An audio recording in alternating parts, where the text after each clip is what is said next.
നമസ്കാരം, ഞാൻ ശ്രുതി നിതിൻ. ശ്രുതീസ് കുക്കറിയുടെ മറ്റൊരു വീഡിയോയിലേക്ക് എന്നത്തെയും പോലെ നിങ്ങൾക്ക് എല്ലാവർക്കും വീണ്ടും സ്വാഗതം. നമ്മൾ വീട്ടിൽ തന്നെ എളുപ്പത്തിൽ പിസ്സ സോസ് എങ്ങനെ ഉണ്ടാക്കാമെന്നാണ് കാണിക്കുന്നത്. അപ്പോൾ നമ്മുടെ വീട്ടിൽ നമ്മൾ പിസ്സ ഉണ്ടാക്കുകയാണെങ്കിൽ നമുക്ക് എന്തായാലും വേണ്ട ഒരു സംഭവമാണ് പിസ്സ സോസ് എന്ന് പറയുന്നത്. അപ്പോൾ ഇത് നമുക്ക് പുറത്തുനിന്ന് വേണമെങ്കിൽ വാങ്ങാൻ പറ്റും, പക്ഷെ നമ്മുടെ വീട്ടിൽ നമുക്ക് എളുപ്പത്തിൽ തന്നെ ഇത് ഉണ്ടാക്കിയെടുക്കാവുന്നേ ഉള്ളൂ. പെട്ടെന്ന് കിട്ടുന്ന ഇൻഗ്രീഡിയൻസ് വെച്ചിട്ട് എളുപ്പത്തിൽ തന്നെ നമുക്ക് വീട്ടിൽ പിസ്സ സോസ് ഉണ്ടാക്കാവുന്നേ ഉള്ളൂ. അപ്പോൾ ഞാനിന്ന് ഇത് ഒറിഗാനോ ഒന്നും ഇടാതെയാണ് ഈ പിസ്സ സോസ് കാണിക്കുന്നത്. അപ്പോൾ നമുക്ക് പെട്ടെന്ന് എല്ലാവർക്കും ഒറിഗാനോ ഒന്നും വാങ്ങിക്കാനോ ഒന്നും പറ്റിയെന്ന് വരില്ല. പിന്നെ ഒരു പിസ്സ ഉണ്ടാക്കാൻ വേണ്ടിയിട്ട് ചിലപ്പോൾ നമ്മൾ വാങ്ങിച്ചൊന്നും വരില്ല.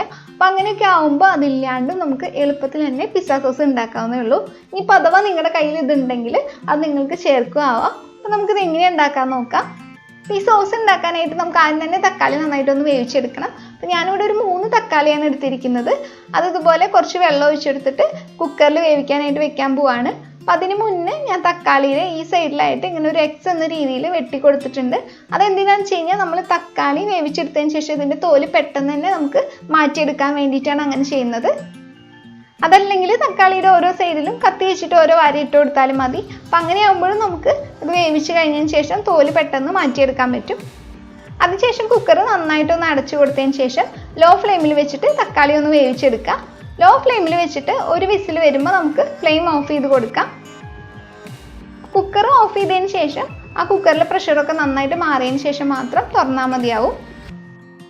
അങ്ങനെ കുക്കറിലെ പ്രഷറൊക്കെ പോയതിന് ശേഷം ഞാനൊരു മിക്സിയുടെ ജാറിലേക്ക് തക്കാളി മാറ്റിയിട്ടുണ്ട്. അപ്പോൾ ഇതിൻ്റെ തോലൊക്കെ, അതായത് ഈ സ്കിന്നൊക്കെ നിങ്ങൾക്ക് കാണുമ്പോൾ മനസ്സിലാവുന്നുണ്ടാവും, ഇങ്ങനെ വേർപെട്ട് നിൽക്കുന്നുണ്ട്. അപ്പോൾ നമുക്കിത് പറിച്ചെടുക്കാനായിട്ട് എളുപ്പമായിരിക്കും. അപ്പോൾ ഇതിൽ ചൂടൊന്നും നന്നായിട്ട് മാറിയിട്ടില്ല ഈ തക്കാളിയുടെ. എന്നാലും നമ്മൾ ഈ സ്കിന്നൊക്കെ ഇതിൽ നിന്ന് മാറ്റിക്കളയാണ് ചെയ്യുന്നത്. എന്നിട്ട് ഒരുവിധം ചൂടാറിയതിന് ശേഷം നമുക്കിത് നന്നായിട്ടൊന്ന് അരച്ചെടുക്കണം.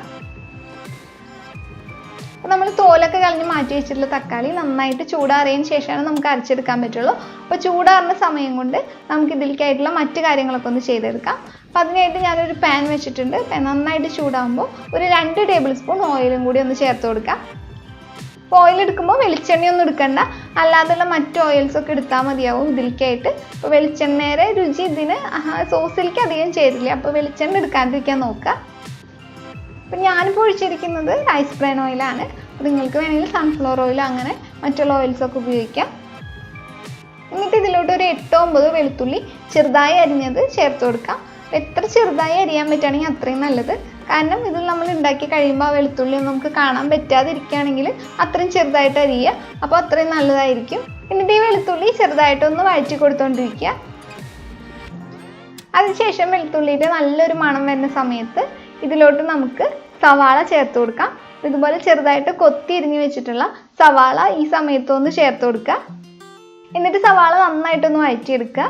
ഒരു മീഡിയം സൈസിൽ വരുന്ന ഒരു സവാളയാണ് നമ്മൾ ഇതിലേക്കായിട്ട് എടുത്തിരിക്കുന്നത്. അങ്ങനെ സവാള നന്നായിട്ട് വഴറ്റിക്കൊണ്ടിരിക്കുന്ന സമയത്ത് നമ്മുടെ തക്കാളി ഒരുവിധം ചൂടാറിയിട്ടുണ്ടായിരുന്നു. അപ്പോൾ ആ സമയത്ത് തന്നെ ഞാനിപ്പോൾ ഇത് നന്നായിട്ട് അരച്ചെടുത്തിട്ടുണ്ട്. എന്നിട്ട് ഇതിലേക്കായിട്ട് ഒരു 2 ടീസ്പൂൺ കാശ്മീരി മുളക് പൊടി ഞാനൊരു 2 ടീസ്പൂൺ വെള്ളത്തിൽ തന്നെ ഇതുപോലെ ചാലിച്ചിട്ട് ഇങ്ങനെ എടുത്തു വെച്ചിട്ടുണ്ട്. ഇപ്പോൾ കാശ്മീരി മുളക് പൊടി നിങ്ങളുടെ കയ്യിലില്ലെങ്കിൽ നല്ല മുളക് പൊടി 1 ടീസ്പൂൺ എടുത്താലും മതി. എന്നിട്ട് സവാള വാടിയിട്ട് ഈ ഒരു പരിവാകുമ്പോൾ നമ്മൾ ഇപ്പോൾ തന്നെ വെള്ളത്തിൽ കലക്കി വെച്ചില്ലേ മുളക് പൊടി, ആ കാശ്മീരി മുളക് പൊടി ഇതിലോട്ടൊന്ന് ചേർത്ത് കൊടുക്കാം. അപ്പം അത് മുഴുവനായിട്ട് കിട്ടാനായിട്ട് ഞാൻ 1 ടീസ്പൂണും കൂടി വെള്ളം കൂടി ചേർത്തിട്ട് ഇതിലേക്ക് മുഴുവനായിട്ടൊന്ന് ഒഴിച്ചു കൊടുക്കുന്നുണ്ട്. എന്നിട്ട് ഇതൊന്ന് വഴറ്റിക്കൊണ്ടിരിക്കുക. ഇതിൽ വെള്ളമൊക്കെ വറ്റിയിട്ട് ഈ പൊടികളൊക്കെ നന്നായിട്ടൊന്ന് മൂത്ത് വരണം. അപ്പം ഇതിലെ പച്ചമണം, അതായത് ഈ പൊടികളുടെ പച്ചമണമൊക്കെ മാറി നന്നായിട്ടൊന്ന് മൂത്ത മണം വരുന്ന സമയം വരെ നമ്മളിത് വഴറ്റിക്കൊണ്ടിരിക്കണം. അപ്പോൾ നമ്മളിങ്ങനെ വെള്ളത്തിൽ ഒന്ന് ചാലിച്ച് ചേർക്കാൻ കാരണം എന്താണെന്ന് വെച്ച് കഴിഞ്ഞാൽ ഇത് നന്നായിട്ടൊന്ന് മൂത്ത് ഇതിലെ പച്ചമണമൊക്കെ ഒന്ന് മാറി വരാനാണ്. അല്ലെങ്കിൽ സോസ് ഉണ്ടാക്കുമ്പോൾ ആ മുളകിൻ്റെ ഒരു പച്ച കുത്ത് വരും. അപ്പോൾ അതില്ലാണ്ടിരിക്കാനാണ് കുറച്ച് വെള്ളത്തിലും കൂടി ഒന്ന് ചാലിച്ചിട്ട് നന്നായിട്ടൊന്ന് വഴറ്റിയെടുക്കുന്നത്. അങ്ങനെ മുളക് പൊടി നന്നായിട്ടൊന്ന് വഴറ്റിയിട്ട് മുളക് പൊടിയുടെ പച്ചമണമൊക്കെ മാറി നല്ലൊരു മൂത്ത മണം വരുന്ന സമയത്ത് നമുക്കിതിലോട്ട് നമ്മൾ നേരത്തെ തന്നെ പേസ്റ്റ് ആക്കി വെച്ചിട്ടുള്ള തക്കാളി ഇതിലോട്ട് ചേർത്ത് കൊടുക്കാം. അതിനുശേഷം ഈ തക്കാളി പേസ്റ്റ് നന്നായിട്ടൊന്ന് വഴറ്റിയെടുക്കാം. ഒരു ഏകദേശം ഒരു 5-6 മിനിറ്റ് ലോ ഫ്ലെയിമിൽ വെച്ചിട്ട് നന്നായിട്ട് വഴറ്റിയിട്ട് ഇതിൽ വെള്ളമൊക്കെ ഒന്ന് വറ്റിച്ചെടുക്കുക. അങ്ങനെ ഒരു 5-6 മിനിറ്റ് ഒക്കെ കഴിയുമ്പോൾ തക്കാളി വഴറ്റിയിട്ട് ഇതുപോലെ ആയിട്ട് നമുക്ക് കിട്ടും. അപ്പോൾ ഈ സമയത്ത് നമുക്ക് ഇതിലോട്ട് ആവശ്യത്തിന് ഉപ്പും കൂടി ചേർത്ത് കൊടുക്കാം.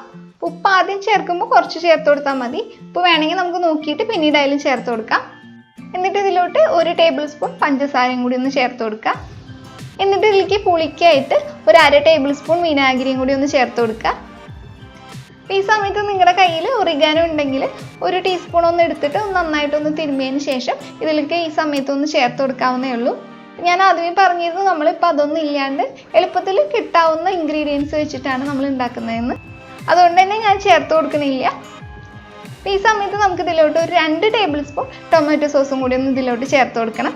അപ്പോൾ ടൊമാറ്റോ സോസൊക്കെ ഇപ്പോൾ നമ്മുടെ തൊട്ടടുത്തുള്ള പലചരക്കടയിലോ ചെറിയ ബേക്കറികളിലോ ചോദിച്ചാലൊക്കെ അതിൽ കിട്ടുന്നുണ്ട്. അപ്പോൾ ഞാൻ അങ്ങനെ വാങ്ങിച്ചതാണ്. അതുകൊണ്ട് തന്നെ നമുക്കിത് എളുപ്പം സംഘടിപ്പിക്കാവുന്നേ ഉള്ളൂ. ഈ സോസും കൂടി ചേർത്ത് കഴിഞ്ഞിട്ട് ഇത് നന്നായിട്ടൊന്ന് ഇളക്കിയെടുക്കുക.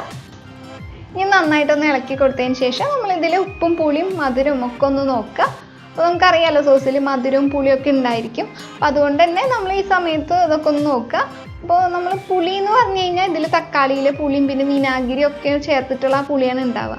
ഇപ്പോൾ നമ്മൾ 1/2 ടേബിൾ സ്പൂൺ വിനാഗിരിയാണ് ചേർത്തത്. അപ്പോൾ വിനാഗിരിയുടെ പുളി എത്രത്തോളം ഇതിൽ പുളി നൽകുന്നുണ്ടെന്ന് ഈ സമയത്തൊന്ന് നോക്കുക. അങ്ങനെ ഞാനിപ്പോൾ പുളി നോക്കിയപ്പോൾ എനിക്ക് പുളി കുറവായിരുന്നു. അതുകൊണ്ട് തന്നെ ഞാൻ 1 ടേബിൾ സ്പൂണും കൂടി വിനാഗിരി ഒന്ന് ചേർത്ത് കൊടുക്കുന്നുണ്ട്.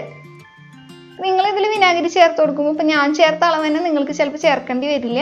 നിങ്ങൾക്ക് എടുക്കുന്ന തക്കാളിയുടെ പുളിക്കനുസരിച്ച് അതിൽ മാറ്റം ഉണ്ടാവും. അപ്പോൾ അതുകൊണ്ട് തന്നെ നിങ്ങൾ ആദ്യം കുറച്ച് ചേർത്തിട്ട് ഒന്ന് നോക്കിയതിന് ശേഷം ആവശ്യത്തിനനുസരിച്ചിട്ട് ചേർത്ത് കൊടുക്കുക. ഇനി ഇത് നമ്മൾ സോസിൻ്റെ പരിവാവണ വരെ നന്നായിട്ടൊന്ന് ഇളക്കിക്കൊണ്ടിരിക്കുക.